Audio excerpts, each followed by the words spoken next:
Close but slightly under 1,752 words.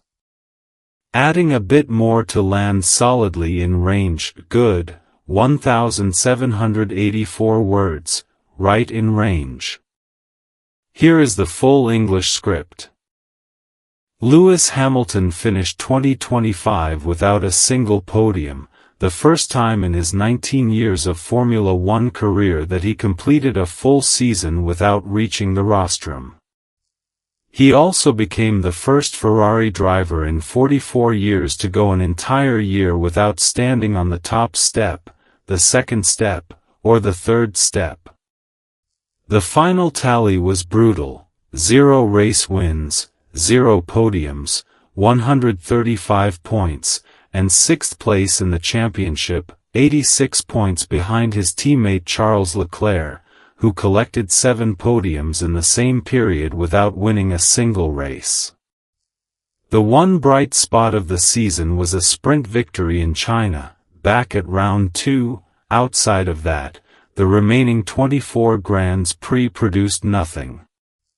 A 7-time world champion, the most successful driver in the history of Formula One, with 105 Grand Prix wins before arriving at Maranello, reduced to a passenger inside a car that had been built before he ever had a say in it. Only a 10th place finish in Qatar late in the year, followed by an 8th place result after 2 McLaren disqualifications, offered any consolation in a campaign Hamilton himself called his worst season ever. That contradiction, the biggest name on the grid, unable to reach the podium in a Ferrari, would become the starting point of one of the quietest and most consequential stories of the SF25 era, a story that would only fully reveal itself months later. The last Ferrari driver to go a full season without a podium had been Didier Pironi, in 1981, who, the following year, was already a race winner for the team. That historical comparison only underlined how difficult the situation had become for Hamilton in his very first season in Maranello. After leaving Mercedes, the team with which he had won 6 of his 7 world titles, Hamilton himself explained the reason behind that collective failure. "When I joined Ferrari last year, I had nothing to do with the build of that car," he said.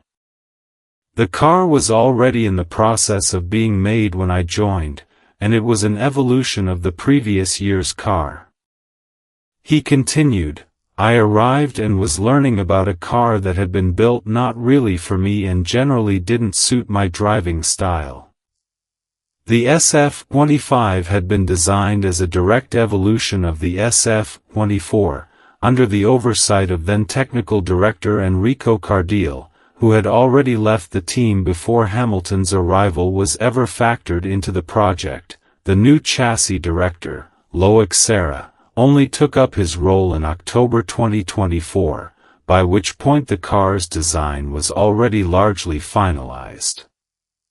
The front and rear suspension changes Hamilton requested throughout the year were denied, according to the driver himself, because of restrictions tied to the budget cap, since the team needed to preserve resources for the 2026 project. In his own words, "There were elements I was asking for but couldn't put in the season because it's too expensive, like suspension, to build with the budget cap." A 7-time champion stuck adapting to a car, instead of the car adapting to him, the exact opposite of what he had experienced during his 12 years of dominance at Mercedes, where every new generation of car was shaped around his driving preferences. In the middle of the 2025 season, Hamilton decided to escalate the problem beyond the track. After the opening races of the season, he prepared a full document for the team. During the following break, he sent in 2 more documents. The meetings included Chairman John Elkann, CEO Benedetto Vigna, and team principal Frederic Vasseur, alongside sessions with the head of car development, Loic Serra, and heads of other departments across the factory. The documents followed a two-part structure. One addressed organizational and structural issues within Ferrari, and the other addressed the technical problems of that year's car, including early input toward the following year's engine and suspension. On the content, Hamilton explained, "Some of it's structural adjustments that we need to make as a team in order to get better and all the areas that we want to improve. Then the other one was really about the car, the current issues that I have with this car." Hamilton revealed that he was spending 2 days a week at the Maranello factory, even in the middle of a packed race calendar, reviewing data from each weekend and proposing process changes across different technical departments. His frustration with the team's pace of response became clear on another occasion, when he said of his own improvement notes, "There's literally no reason why we couldn't fix those if we just put those into action."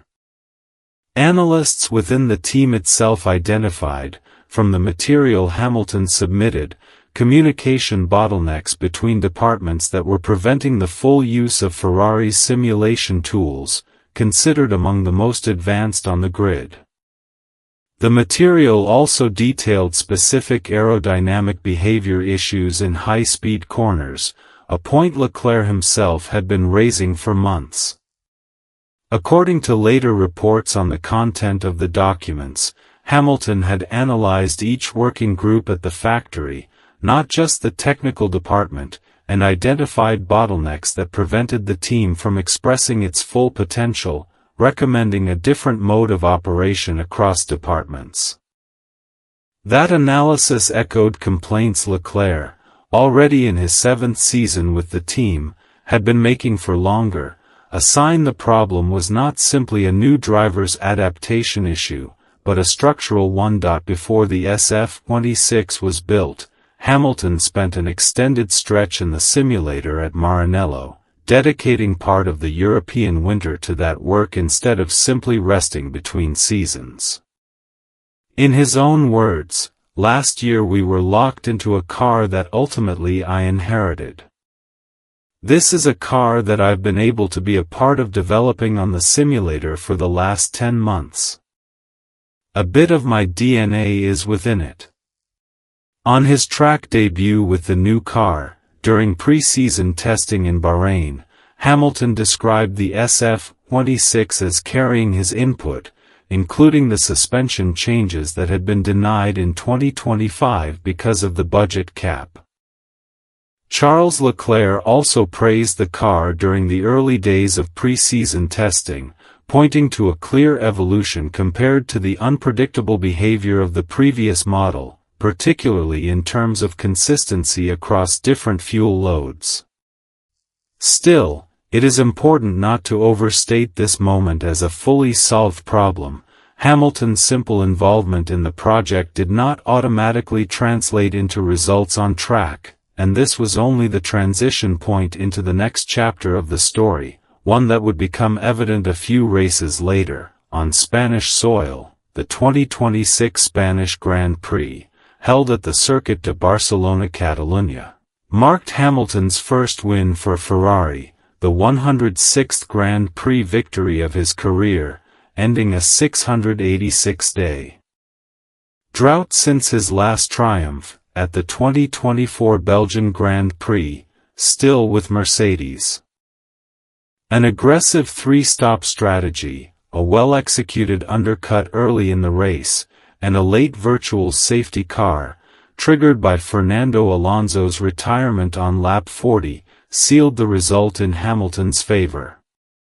The podium brought together 3 British drivers, Hamilton, George Russell, and Lando Norris, for the first time since 1968, when Jackie Stewart, Graham Hill, and John Surtees shared the podium in the United States. At 41, Hamilton became the oldest driver to win a Grand Prix since Jack Brabham, in 1970, and the first driver in his 40s to win since Nigel Mansell, in 1994. The result cut Kimi Antonelli's championship lead from 66 to 41 points, Hamilton moved up to 115 points, in second place, well clear of Charles Leclerc's 75 points, as